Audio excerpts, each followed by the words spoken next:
Sports Channel presents Northern California's only weekly racing report, Fast Track. Your window into the exciting world of California motorsports with exclusive highlights from speedways throughout Northern and Central California. Wherever the action's the hottest, you're dialed in with Fast Track. Whether you like getting sideways in the dirt, going upside down, taking some air, or if you like painting the turns on asphalt, Fast Track takes you there. Tonight's show is brought to you by Beechwood Age Budweiser, the king of beers. This Bud's for you. And by 76 Racing Gasoline. Now you can turn your car into a high-performance machine. And by your Parts Pro performance parts dealers throughout Northern and Central California. We'll be back with all the racing highlights right after these messages.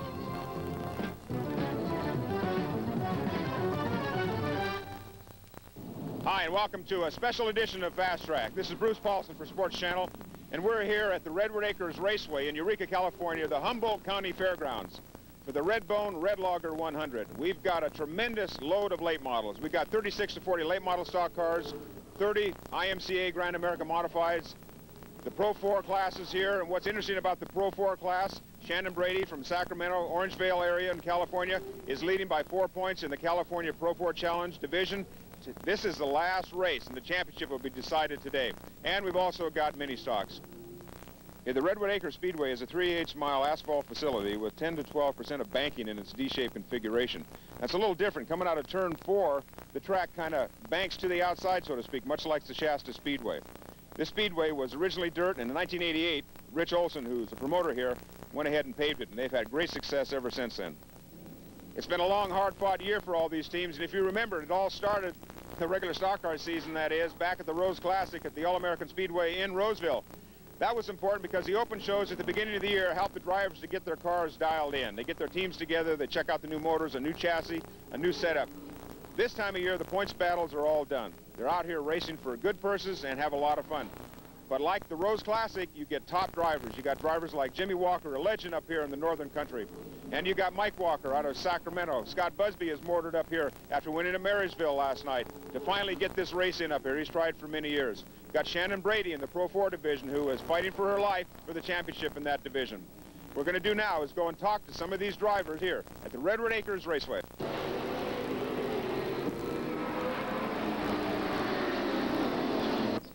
Can't come all this way up into God's country, so to speak, without talking to the track champion in the late model division here, Glenn Shuri, Oleta, California. You've won before in 1990, and then you repeated here in 1995. What do you think about these open shows and all these hot shoes from out of the area come up and test your mettle?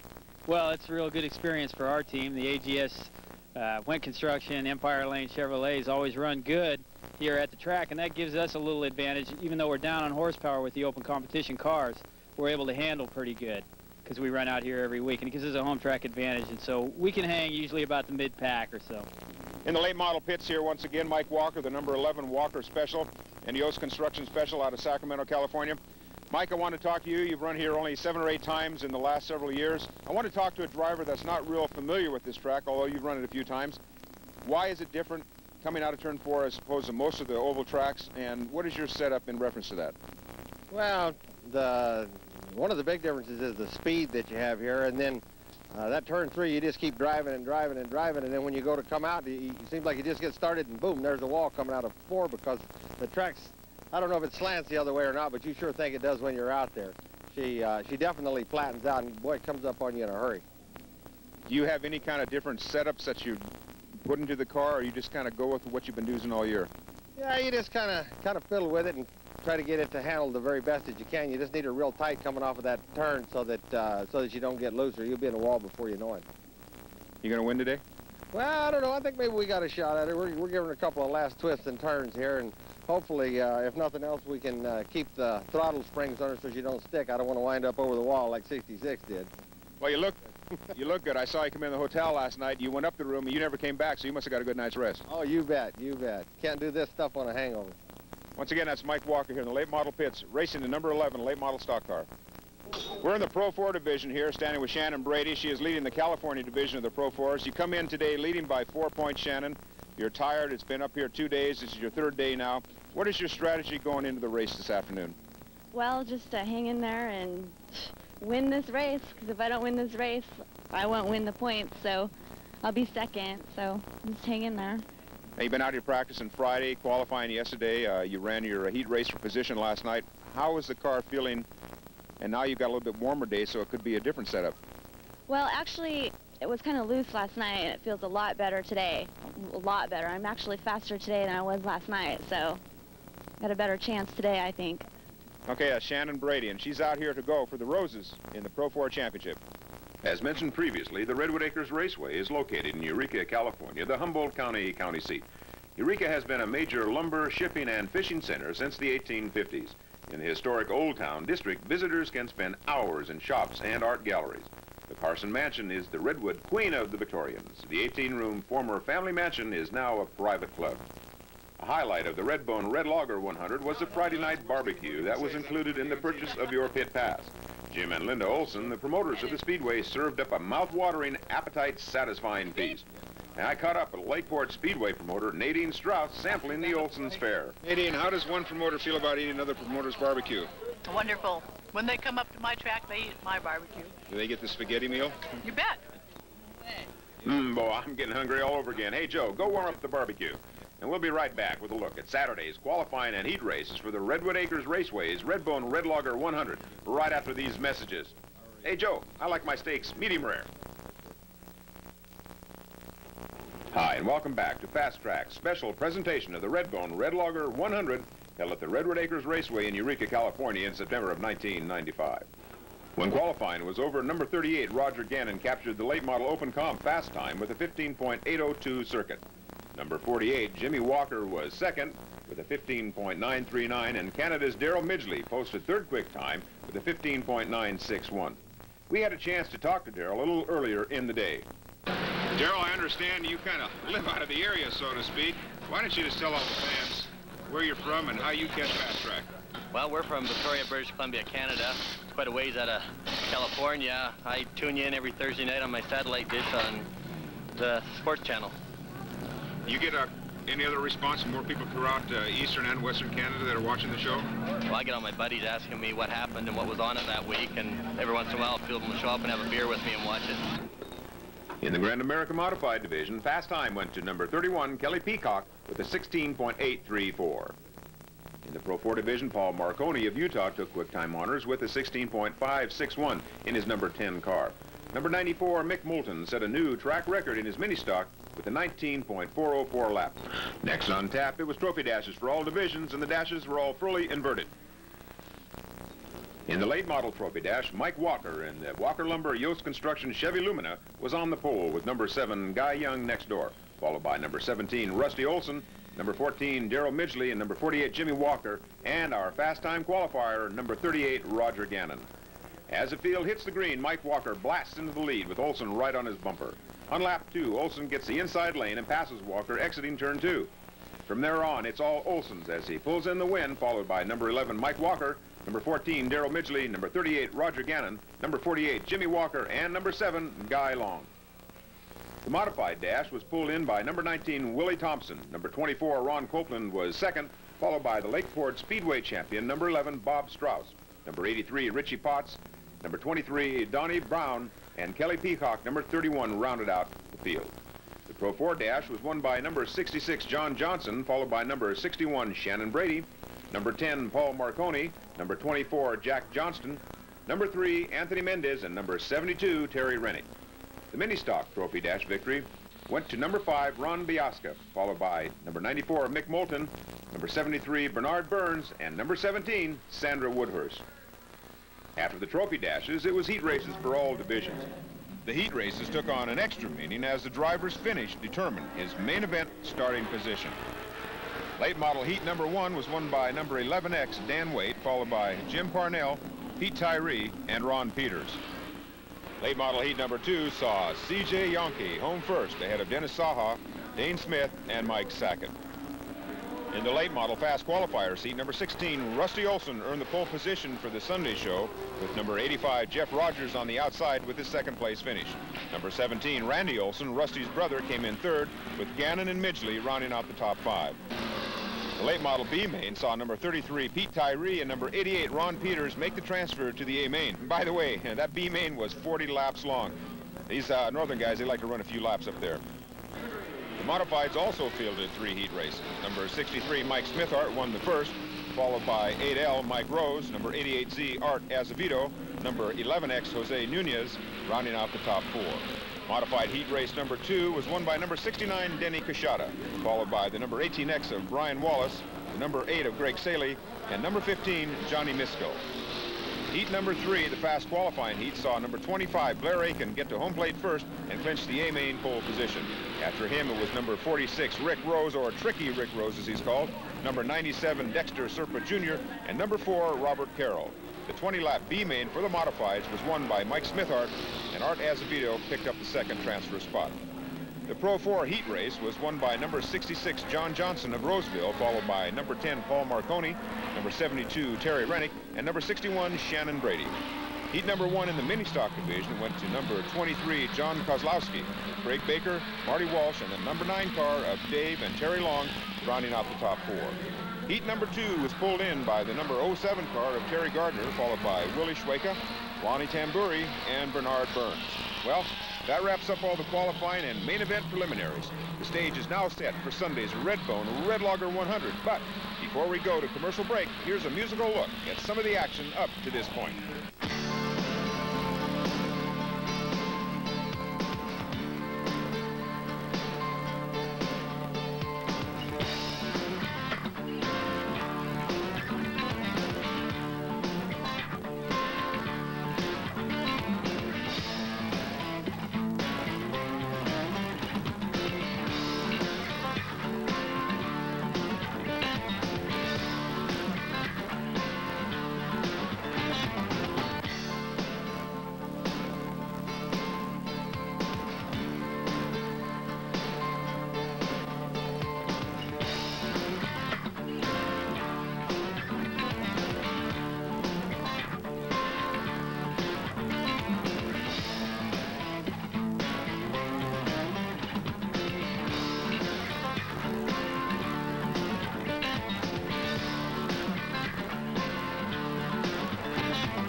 The moment you've been waiting for has finally arrived. Stock car racing season is here, and the first event of the year is upon us. It's John Pageant's Rose Classic, March 1st through 3rd at the All-American Speedway in Roseville. You'll see a huge field of late model stock cars ready to compete for a $36,000 purse, plus an all-star lineup of drivers in the unlimited horse-powered California Modifieds. And a special attraction this year, the Spring Dwarf Car Shootout features top competitors from all over the West. You've been dying to go racing, so don't miss a single minute of this 3-day action-packed racing event, the Rose Classic. On Friday, you can watch practice from 2 to 6 p.m. absolutely free. Then on Saturday night, you'll see qualifying, heats, and last chance races. Then, it's the main events on Sunday for all divisions, including a 100-lap late model main event. We'll see you at the Rose Classic Friday through Sunday, March 1st through 3rd at the All-American Speedway at the Fairgrounds in Roseville. For more information, call 1-916-969-7484. Hi, and welcome back to Fast Track. It's main event time at the Redbone Red Logger 100 for all of the main event action. The mini stock main event went to number 94, Mick Moulton. Number 17, Sandra Woodhurst, came in second. Mick, by the way, became the 1995 mini stock track champion by virtue of his performance. Lonnie Tamburi came in third, and Bernard Burns was fourth. It was do or die for number 61, Shannon Brady, in the Pro 4 division. In her main event, she needed a victory to win the title. Number 66, John Johnson of Roseville, started on the pole with number 10 fast time qualifier, Paul Marconi, on the outside. The first lap was a drag race between Marconi and Johnson, with Marconi finally getting the upper hand at the start of lap 3. Shannon Brady and number 72, Terry Rennick, followed in third and fourth positions. The race ran without incident until the last lap, when number 72, Rennick, couldn't hold his line coming out of turn 4 and drifted up into Brady, causing her to spin into the infield. It was a green flag, white flag start as number 10, Paul Marconi, went on to win. Johnson was second, Rennick third, and Jack Johnston was fourth. Shannon Brady, coming into the event with so much on the line, finished 8th. After that final lap, Shannon and Terry mixed it up again, with Shannon sending Rennick to the infield. Then, to further underscore her assessment of the situation, she gives Rennick a little love tap, much to the pleasure of the crowd. And I guess they went at it in the pits afterwards. We caught up with Paul Marconi, the 1995 Pro 4 West Series champion. Paul, it's been a long series. You've worked yourself up through the field this year. It's got to feel good to come away with the championship, the very last race of the year, and so far away from Salt Lake. Yeah, feels great. I trailed all the way. I got knocked out at Roseville the first race, and I've been trailing the whole way. And I just kept nipping off a little bit every race.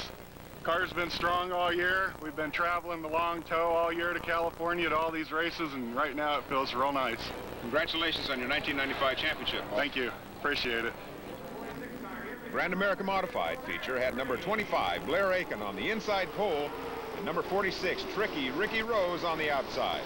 Aiken took command immediately. Number 97, Dexter Serpa, slipped past Rose for second. The first yellow came out 2 laps into the event. On the single file restart, it was Aiken, Serpa, Rose, and number 24, Ron Copeland.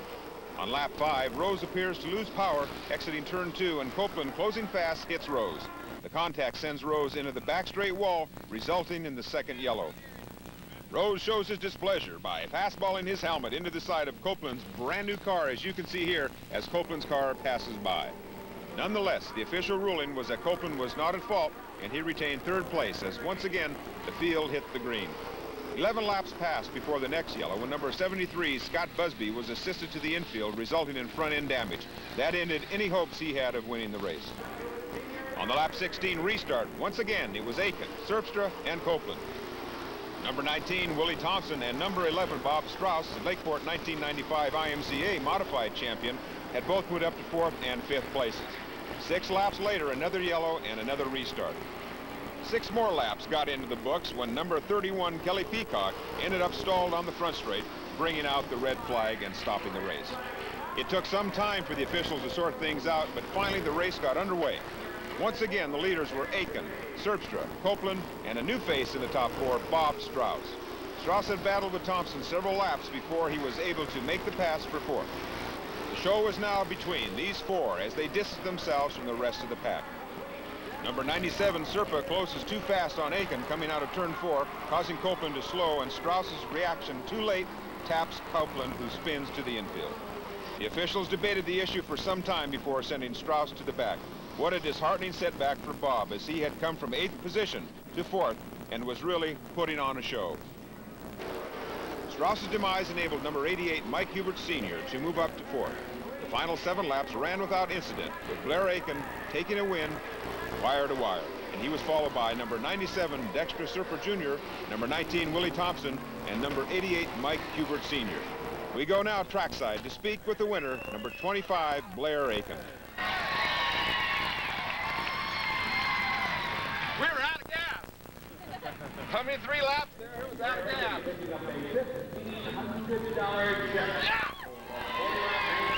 Blair's a heck of a race out there, a lot of attrition. What gave you the edge in this race? Well, I have about 25 years of experience. Been here in a Winston West car, been here in a Southwest Tour car, and that. We borrowed this car on Thursday afternoon. It's a customer of mine. We put it together. Noel McCormick, my wife, Taco, Rocky, a whole bunch of us. We built this motor in about 6 hours, dumped it in, didn't get here until Friday, or Saturday actually morning. We had motor problems and that. And everything just went our way. We got a break, we're 11th quick. We started on the pole in the heat race and that. From there on, we just kept on running as hard as we could. Biggest problem we had is all the yellow flags. This thing's only got 11-gallon fuel cell in it, and we're out of gas. Right now, the light's on and that. Now, I was shaking it going down both straightaways and watching the car behind me. And okay, Blair, great. Thank you. Thanks a lot, man. Stay tuned, because we'll be right back with all the highlights of the Redbone Red Logger 100 from the Redwood Acres Raceway. Hi, and welcome back to this special presentation of Fast Track. Rusty Olson sat on the pole for the Redbone Red Logger 100-lap main event that saw 22 open comp late model stock cars ready to do battle. Jeff Rogers sat on the outside. Olson led the first 3 laps until number 88, Ron Peters' crash brought out the yellow. On the restart, Olson pushed up high in turn 3, allowing number 16, Brother Randy, to take the lead. On lap 6, fast time qualifier, number 38, Roger Gannon, who was hooked up like Velcro, used an outside pass to slip by Rogers for third. On lap 8, Gannon slid underneath Rusty Olson for second. Gannon, by the way, is the defending race champion. Gannon now had his sights on number 17, Randy Olson. As Gannon began to reel Olson in, the two started coming up on lap traffic. On lap 16, Olson drove through the slower car of number 19, DelBiaggio, going into turn 3. The spinning 19 car stopped Gannon, trapping him, forcing him high into the turn and crashing into the wall. The incident ended Gannon's day as well as it should have Olson's, but he was merely sent to the back. There was no doubt who had the best car on the track that day, and my heart went out to the Gannon team. Once the dust settled, number 85, Jeff Rogers, had the lead, ahead of Rusty Olson, Darrell Midgley, and Jimmy Walker. On lap 21, Midgley got underneath Olson to take second. On lap 37, number 4X, Dennis Shaha, sent number 11, Mike Walker, the 1995 Carson City, Nevada Speedway Silver State Classic champion, spinning in his Walker Lumber Yost Construction Lumina. Shaha was sent to the rear. By this time, number 48, Jimmy Walker, had moved up to third place. Rogers' car was getting looser by the lap, giving number 14, Midgley, the opening he needed to take the lead on lap 83. At the checkered flag, it was Darrell Midgley, Jeff Rogers, Jimmy Walker, and Randy Olson. Rusty Olson battled back for a 7th place finish, and Mike Walker worked his way back to an 11th place finish. Midgley, by the way, who won the race, drives a house car for Alien Race Cars, and this was his first California late model win to add to his previous Open Comp modified win. We go now to Darrell Midgley in victory circle.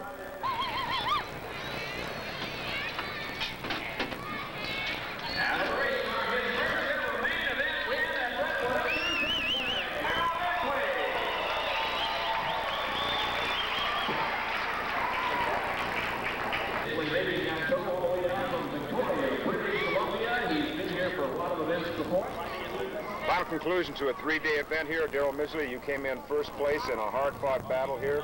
You were nip and tuck with Jeff Rogers the last 25, 30 laps of this race. You gave him a couple little nudges. Didn't know if his tire or motor was going away, but all of a sudden you got hooked up and got around him on the inside, got that inside lane, and the rest was history.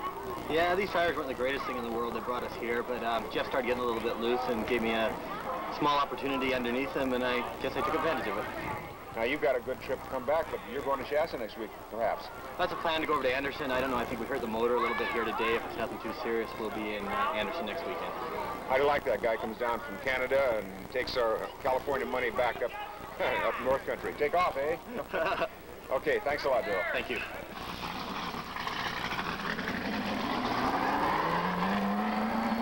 Well, that brings us down to the end of this Redbone Red Logger 100. Boy, it was a great time, and I want to thank Linda and Richard Olson for all the hospitality shown to the Fast Track crew here at the Redwood Acres Raceway in Eureka, California.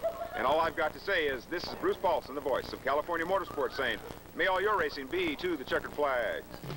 Tonight's show has been brought to you by Beechwood Age Budweiser, the king of beers. This Bud's for you. And by 76 Racing Gasoline. Now you can turn your car into a high-performance machine. And by your Parts Pro performance parts dealers throughout Northern and Central California.